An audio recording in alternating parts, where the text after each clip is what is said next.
ክብራትና ክብራን የፎዚያ ቻናል ቤተሰቦች ሰላማችሁ ብዝት ይበል። አሰላሙ አለይኩም ወራህመቱላሂ ወበረካቱ።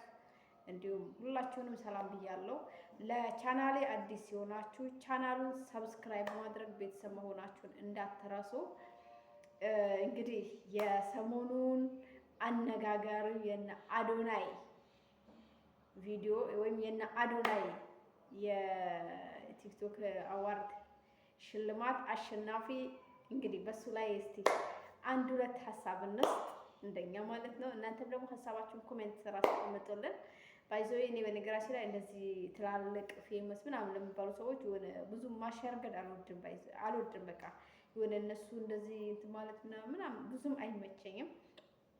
ሀቂቃ ነው የምላችሁ ግን ማለት ነው የእውነት አዶናይ ኢትዮጵያ ላይ አለ ከሚባል ቲክቶከርም ይሁን ዩቲዩበርም አንደኛ ነው ስላችሁ እንዴት ነው? እኔ ሁሉም ቲክቶከሮች ሁሉም ዩቲዩበሮች ልክ እንደ አዶናይ ቢሆኑ ልክ እንደሱ ቢሆኑ ምን ያህል ለውጥ ይመጣ ነበረ ብዬ ነው የማስበው። በእርግጥ በጣም ነው የማደንቀው ልጁን። እንግዲህ በአጭር ጊዜ ነው ወደ ኢትዮጵያ ከገባው፣ ከካናዳ ወደ ኢትዮጵያ ከገባ በጣም ቅርብ ጊዜ ነው። ግን በገባበት እንትን በጣም ብዙ ለውጥ አሳይቷል። ሀሰትን በወጣቶች ዘንድ ኦኬ፣ ለሴቶች ያለው ክብር አመለካከት በቃ የኔ ቆንጆ እያለ የሆነ ሴቶችን በጣም ክብር አለው ለሴቶች እና ሚዲያውን ደግሞ እሱ ብቻ እኔ ልጠቀም አይለም። ገባችሁ? እና ይሄን ነገሩን እኔ በጣም ነው የምወድለት። ያው እኔ በነገራችን ላይ እቺን ነገር ማለት ነው ከኢትዮጵያ ዩቲዩበሮች በጣም ነበረ ብዙ ጊዜ ይሄን ነገር እንዲያደርጉ ማኝ ነበር። ቁም ነገር ማለት በየትኛው ሚዲያ በዩቲዩብም በሉ በቲክቶክም በተለያየ ሚዲያ ላይ ተሰማርተው የሚሰሩ ፌመስ የሆኑ ሰዎች ከስር ያለው ትናንሽ ዩቲዩበር ጀማሪዎች ቲክቶክ የተለያየ ሚዲያ የመጀመር ፍላጎት ያላቸውን ሰዎች ወደፊት ቢያመጡ እነሱን ሰፖርት ቢያደርጉ ቢያበረታቱ፣ እንግዲህ እንደ ሀገር ለማደግ እርስ በርስ መያያዝ አለብን። እንደ ሀገር ለማደግ መደጋገፍ፣ አይዞክ አለንልክ በርታ ብለን ከጎናቸው ልንሆን ይገባልኝ እና እነዚህ ትላልቅ ዩቲዩበሮች ቢያደርጉት ብዬ ነበረ የምመኘው። ግን አዶናይ ደግሞ ትላንት መጥቶ ሁሉንም ይሄንን ስላደረገ እንግዲህ የሚገባው ዩቲዩበር ካለ የሚገባው ቲክቶከር ካለ አዶናይ ያሳየው ነገር ትልቅ አርአያ ነው፣ የእውነት ማለት ነው። ለምን ግን ችግሩ ኢትዮጵያ ላይ ያሉ ዩቲዩበሮች ሰው አይፈልጉም። ከራሳቸው ውጪ ሌላ ሰው እንዲያድግ አይፈልጉም። ከነሱ ውጪ ሌላ ሰው ፌመስ እንዲሆን፣ ከነሱ ውጪ ሌላ ሰው ገንዘብ እንዲያገኝ አይፈልጉም በሚዲያው እና ይሄንን ነገር ነው አዶናይ የሰበረው። ይሄንን ነገር ሰበረ። ወጣቶች በራሳቸው እንዲተማመኑ ኦኬ፣ የሰዎችን ወሬ እንዳይሰሙ። ያው ሰው በነገራችን ላይ ሰው አይምሯችሁን ነው ዘጭ የሚያደርገው፣ አይምሯችሁን ይገላል፣ ማንነታችሁን እንትን እንዳለ ሰው ከሰማችሁ እና ይሄንን ወላሂ ነው የምላችሁ አዶናይ እንደው ይገባዋል፣ የእውነት ይገባዋል፣ መኪናዋ ከዛም በላይ ይገባዋል። ለምን በጣም ለወጣቶች ያለው አመለካከት በቃ ለምን ሚዲያውን እኔ ብቻ ልስራ አላለም። በቃ እኔ ብቻ ልፈምስ፣ እኔ ብቻ ገንዘብ ላገኝ፣ እኔ ብቻ ዝነኛ ልሁን አላለም። ልጁ ኑ ስሩ ነው ያለው። ኦኬ፣ ጊዜው የሚዲያ ነው፣ ጊዜው የቴክኖሎጂ ነው። ስሩ። አስቡ፣ ካናዳ ከመሰለች ሀገር መጥቶ ሀገሩ ላይ ድጋሚ አልመለስም ነው ያለው። ወደ ካናዳ አልመለስም። ኦኬ፣ ልክ ነው።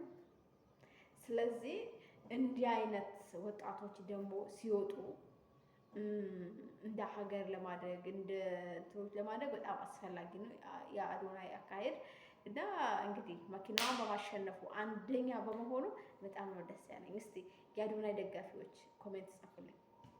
እኔ በግሌ ደስ ብሎኛል እና አይቀይርበት፣ አላህ ልቡን አይቀይርበት፣ በዚሁ ይቀጥል። ሁሉም ቲክቶከሮች ዩቲዩበሮች ልክ እንደ አዶናይ ቢሆኑ ኖሮ የት በደረስን ነበረ።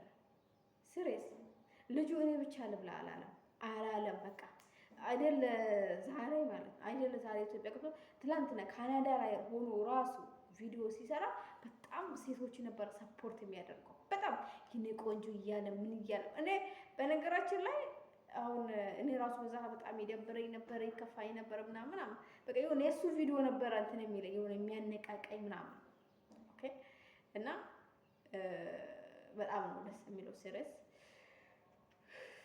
ብቻ የሆነ አጓጊ የሆነ አዋርድ ነበረ፣ ሽልማት ነበረ። በቃ ያው ደስ ይላል። እንደ ሀገር ደግሞ በጣም ያኮራልኝ። እንደ ሀገር በጣም ነው የሚያኮራው።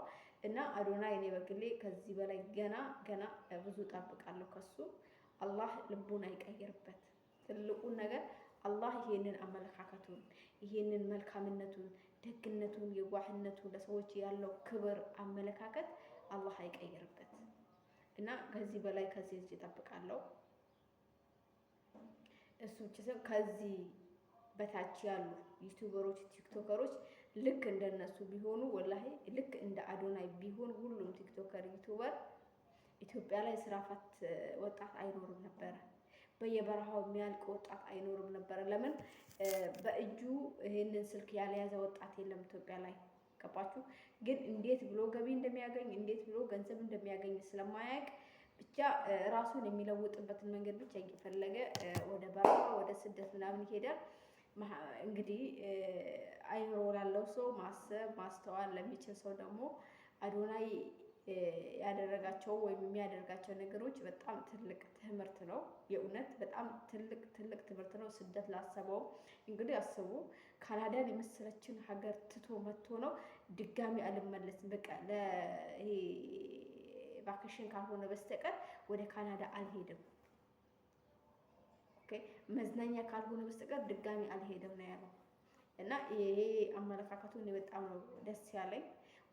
ካናዳ እንደዚህ ወይ ኢትዮጵያ ለምን አላጥላላም። በተቃራኒ ሀገሩን ነው በቃ እንደሚችል ነው እንትን ያለው። ከሱ ብቻ ሳይሆን ከሱ በታች ያሉ ልጆች ራሱ ይሄን ነገር እንዳያስቡ ከሰሩ ከጣሩ ከጋሩ መስራት እንደሚችሉ ማግኘት እንደሚችሉ ነው ያሳየውና በነገራችን በጣም አድናቂው ነኝ። ያ አዶናይ እንኳን ደስ አለው። እንደው ከዚህ በላይ ይገባዋል። ትልቁን ነገር ግን አላህ ልቡን አይቀየርበት። እንግዲህ በዚች አጭር ጊዜ እኮ ምን ያህል ህዝብ ተከየሉ። እንግዲህ ምን ያህል ህዝብ ነው ልጁን ይወደው። በቃ የሆነ በሰዎች ልብ የሚገባ ስነ ስርዓቱ፣ አዳቡ፣ ለሰዎች ያለው ክብር፣ አመለካከት የኔ ቆንጆስ በቃ ለሴቶች ያለው ክብር፣ ለወጣቶች ያለው አስተሳሰብ ክብር ከዚህ በላይ ያስከፋዋል። በጣም ነው ደስ የሚለው ልጁ። በተለይ ደግሞ ባቡል ኸይር ላይ እንግዲህ ባቡር ኸይር ላይ ልክ ጥሪ እንደተደረገለት ወዲያው ከች ብሎ ነው ልጁ በአንድ ጊዜ 1 ነጥብ እንዲገባ ያደረገው። ብቻ በነገራችን ላይ ብዙም ቲክቶከሮች ሰርተዋል። በእርግጥ ግን አዶናይ በሰዓቱ ጥሪውን አክብሮ ባቡር ኸይር በመገኘት እንዲሁም ደግሞ በጣም ብዙ ነገር አድርጓለች። ሀቂቃ ማለት ነው እንግዲህ ይገባዋል። ሀቂቃተን በጣም ይገባዋል። አላህ ይስጠው። የአዶናይ አድናቂዎች ላይክ ማድረጋቸውን እንዳትረሱ።